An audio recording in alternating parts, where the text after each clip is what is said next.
Celebrate, celebrate, dance to the music. Celebrate, celebrate, swim to the music. Because the lake originally was not going to open to the public, and what they did was they opened it to those with the season passes. So thankful for that, and I look forward to this every year. So I jumped right on it.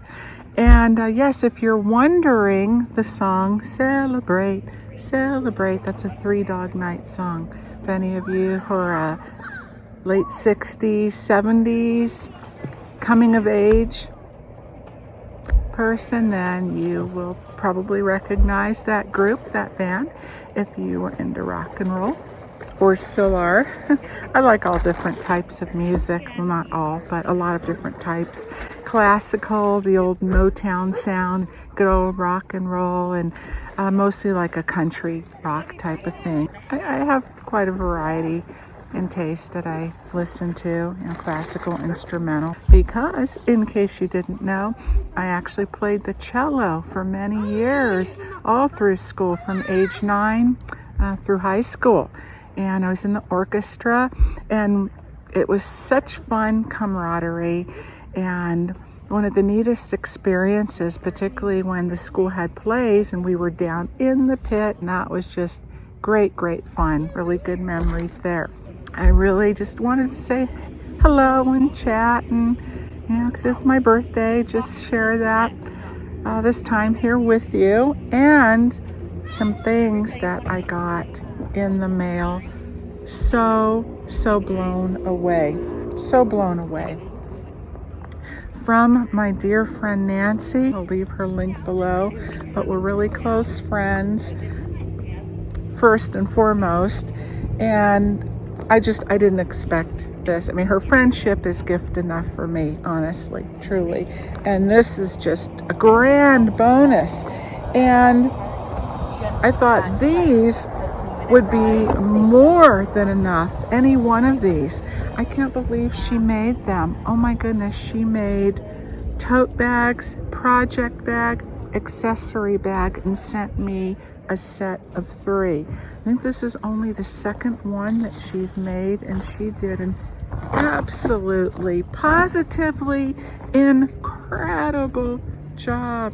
I'm so wowed and pleased and impressed by the workmanship, how even her stitches are. She did double and top stitching, reinforced the straps, just absolutely beautiful fabric, my favorite color palette, all of them together.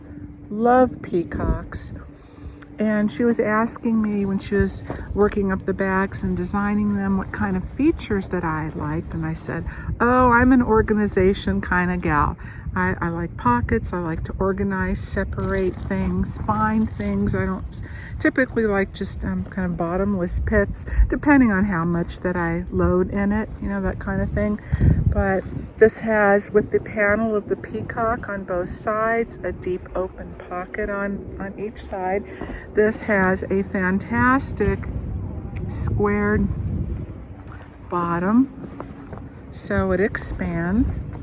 You can imagine, look at how humongous this is, can fit tons and tons of things. And it's so perfect because I am working on, I started a crochet along blanket, and it's only the second blanket I've made in probably 30 years. So I need something to put it in with lots and lots of room, and to put my notes and how I've separated and organized, and I'm going to show you all that and tell you about the cow. It's not my own, but I will do that in another video. But when I saw this, I thought I knew exactly what I'm going to do with it.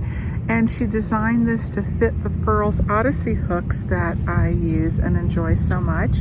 If I wanted to use it for that, you could put a pen, a lot of different things. And then there's one large pocket on this other side.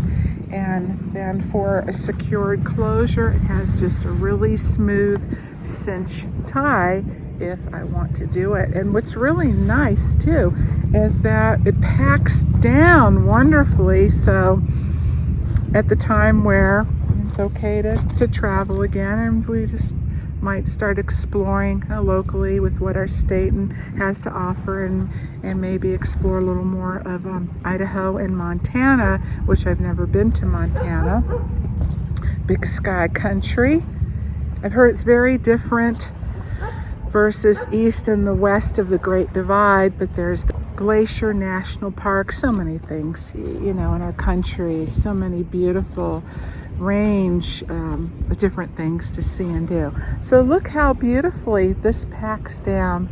I just love the floral. I mean, every single thing about it. And Nancy, if you are watching, well, I know you are, thank you from the bottom of my heart.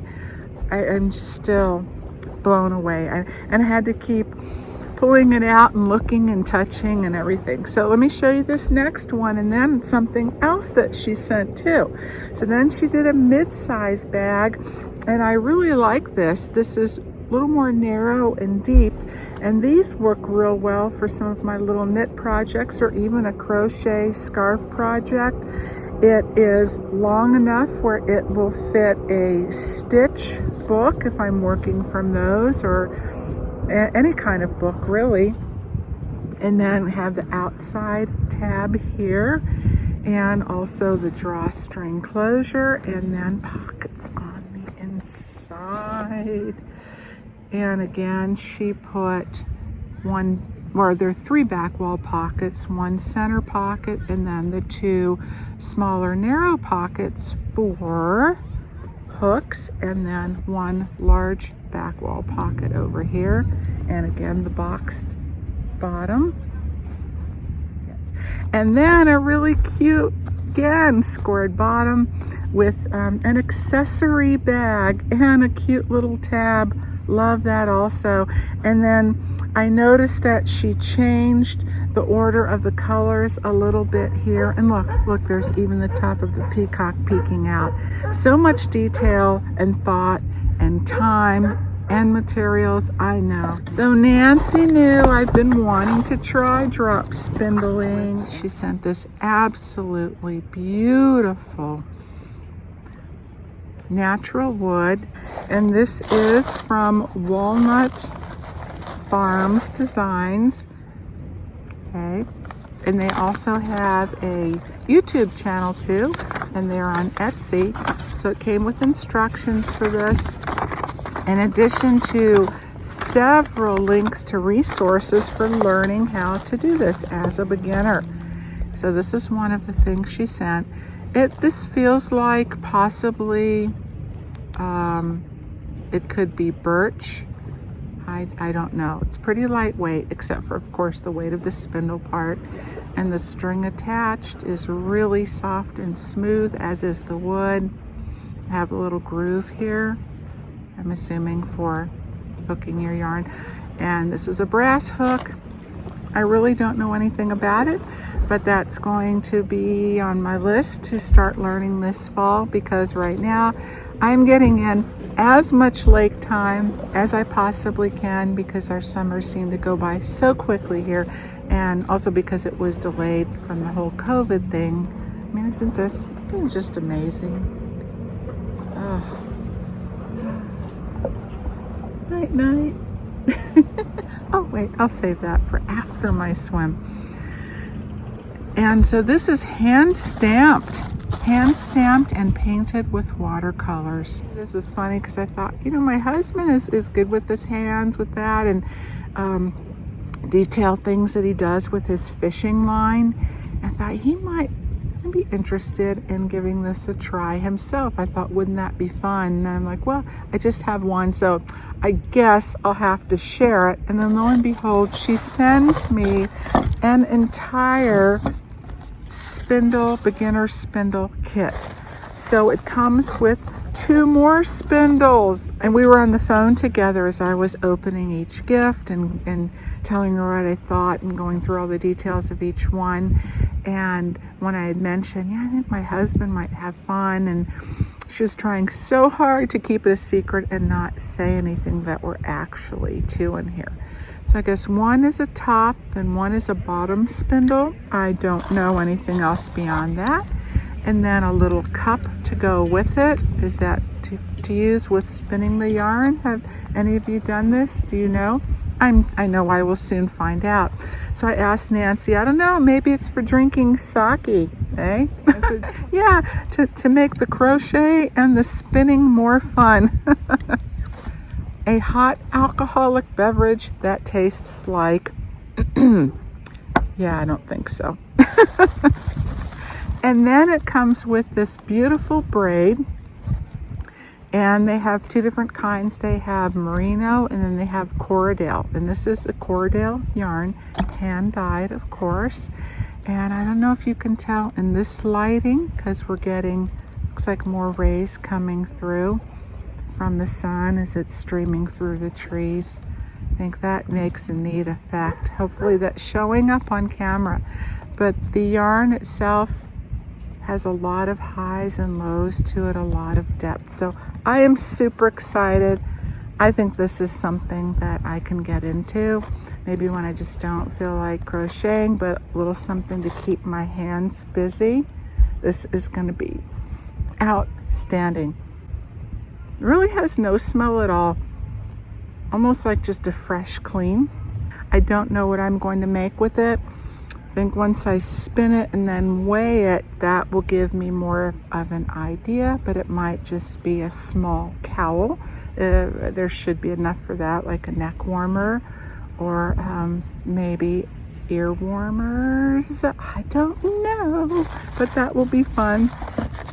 Here we go. Oh, Spinnerosity. Spinnerosity, owner, Kendra Diaz, owner artisan. And I'm not sure actually which is which goes with which. I'm a little unclear on that. So here's this information too, if you can see that and want to check it out. And I will go ahead and leave the links for these below too. So those are my wonderful surprise treasures. So when I get into the spinning thing and learn about it and practice a little, I will certainly report back in and share that with you too, show you what I've done, and once I get the hang of it a little bit, maybe even show you how it works up as I go, if that's something that you are interested in. Woo, breeze is picking up, as it always does here every afternoon about this time. The sun is very warm, it's probably about 85 degrees, and I am going to get in the water. Okay, my fiber friends, thank you so much for being a part of my life here on YouTube. I appreciate each and every one of you so very, very much. All right, take care, and I will see you soon.